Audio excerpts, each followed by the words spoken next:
مين يقدر يقاوم كوكيز الفانيليا بطريقة سهلة وبسيطة والطعم خطير ويجنن. هنجيب بقى بولة وهنزل عليها ب 200 جرام من الزبدة بدرجة حرارة الغرفة، عليهم 100 جرام من الزيت، 200 جرام من السكر البودر، وهبدأ أقلب المكونات دي كويس جدا لحد ما السكر يختفي تماما.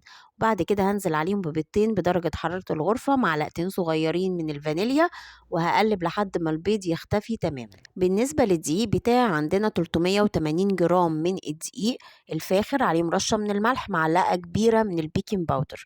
هنقلب المكونات الجافة كده، وزي ما احنا متعودين هننخل الدقيق كويس جدا. أهم حاجة يا جماعة أنا بحب أنخل الدقيق في المعجنات وفي الحلويات والبسكوتات. تاني ملحوظة بقى، عندنا البسكويت ما بيتعجنش، لمجرد إن أنا هقلبه بالسباتولا كده وهلاقي الدقيق يختفي تماما هوقف عجن عشان ما نشطش الجلاطين في البسكويت بتاعي.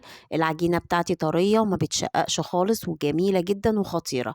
عندنا شوكليت شيبس، بشكل بقى الكوكيز بتاعي واحطه كده في الشوكليت شيبس، واحطه بقى في صينية مدهونة بمادة دهنية، وبخلص كل الكمية بالشكل ده. فرنك شغال على درجة حرارة 160 في الرف الوسطاني من 15 ل 20 دقيقة، وبياخد اللون الخطير ده. اسيبه يبرد تماما وابدأي رصيه كده في طبق. شايفة بقى الجمال والحلاوة؟ خطير. دي بقى فكرة تغليف. دي اكياس عندنا بتاعة الفشار، بدأت أحط فيها واحدة الكوكيز وأغلفها كده وأربطها، أعملها زي البونبونية.